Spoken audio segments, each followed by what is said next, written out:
Rain Gang, Ravens Flock, YouTube, what's going on? It's your boy Sutton Def from the Purple Rain Podcast. Thank you for tuning in to another episode of the Purple Rain Report.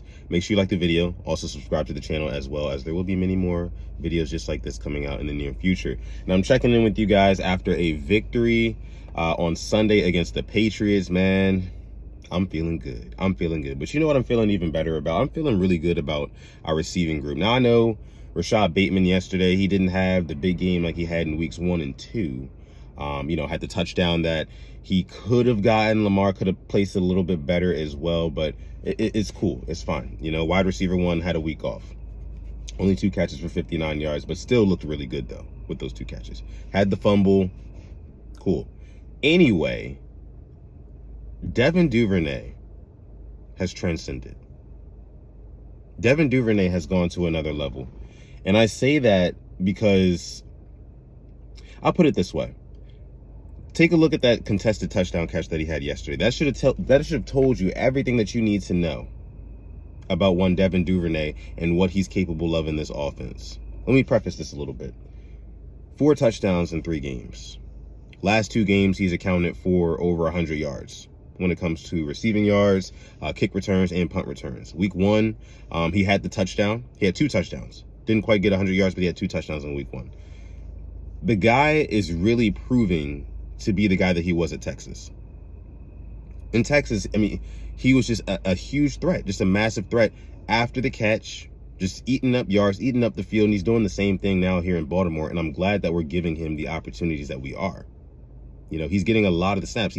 He had, how many snaps did he have yesterday? I think he had almost just as many as Bateman did. He had just as many snaps as Bateman almost. This is good. We're incorporating him into our offensive game plan. And the biggest thing, and like I said, I was going to preface with that, ended off with this here. That catch, that contested catch that he had in the end zone. That tells me 2 things. That tells me Devin Duvernay has the confidence now to beat guys around the outside, confidently throw his hand up, look for the ball, and go up and grab it over another defender. Second thing it tells me, which is the most important thing, is that Lamar trusts him. Lamar trusts him. There's not too many guys, I think, on this roster that Lamar's going to throw up a ball like that to.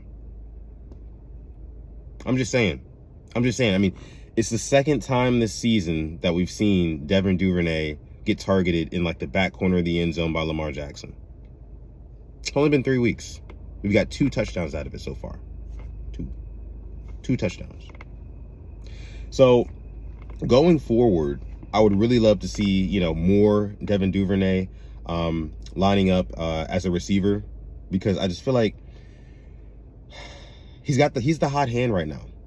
Devin Duvernay is the hot hand. He has transcended. I think that you can make the debate. That he is wide receiver 2. I think Bateman's still a clear 1 with all his skills, his tool set. Bateman's going to have a really good season.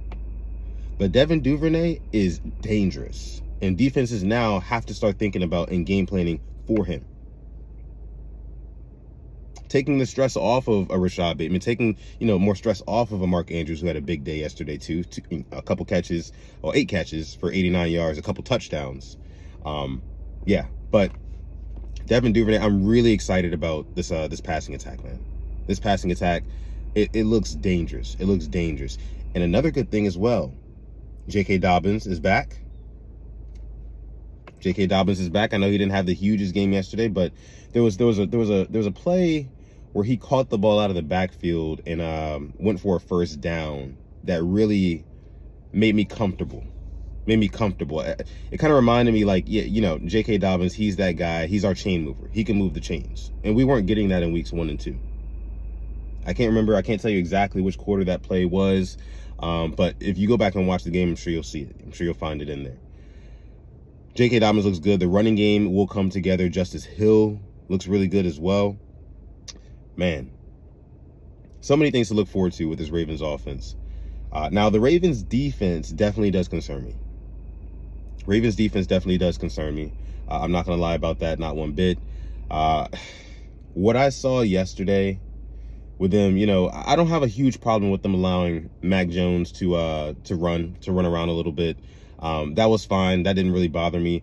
It was more so I don't want to say the blown coverages, but just the fact that, you know, Brandon Stevens, guys like Brandon Stevens were getting bagged on. Jalen Armour-Davis clearly shows still not ready. You know, it's gonna take a while for this defense to kind of, what I would say, like, mesh and really get to a flow state, you know, where they can just kind of start firing on all cylinders. You know, pass rush is still an issue. Pass rush is still an issue. I mean, you got Odafe Owe, who's out there playing pretty much every snap, no sacks. And we can't talk about double teams. We can't talk about triple teams, because all the best defensive linemen in the league, they get double teamed and they still get sacks. They still get production. So, you know, as much as I love Odafe Owe, he's got to be better. And we talked about that on the pregame stream me and Alex did yesterday. Owe's got to be better. You know, Houston not playing a whole lot of snaps, went down with an injury. So we're going to get Jason Pierre-Paul this week against the Bills. We'll see where that takes us. Ojabo, if he can heal up, I'm sure he'll probably be back, like, I would say, like, mid to later in the season. Tyus Bowser, same thing. But pass rushes has got to be better, man. We got guys like Malik Harrison out there playing pass rush. I mean, at edge, outside linebacker position. It's just not, it's not ideal, man. It's not ideal. We needed Odafe Owe to step up and be the game wrecker that, you know, he was kind of promising to be, alluding to be in, you know, preseason and training camp. Training camp was huge for Owe, right? So, like, every day you had one of the Ravens beat writers talking about how Owe was beating everybody, how he was getting to the quarterback, this and that. And, you know, in the season, 3 weeks in, we've seen nothing. No sacks, no quarterback hits. He's got to be better. Kyle Hamilton had a really good get-back game. He didn't play a whole lot of snaps, and I think that was in part because the Ravens feel like they need to groom him a little more, but boy, did he come up big in that fourth quarter. 5 minutes and 35 seconds left, punches the ball out of Nelson Aguilar's hands when it seemingly looked like that Patriots offense was clicking and they were driving down the field, right? And I was thinking to myself, oh, man, they're going to come back on us just like the Dolphins did. But Kyle Hamilton said, no, not today. Not today. Punched the ball out. And then Marcus Peters with just an absolute heads-up play. Jumps right on it right before it goes out of bounds. Ravens recover, and we just kind of take it from there. Overall, if I had to give a grade for yesterday's performance for the team, I would give it a B minus.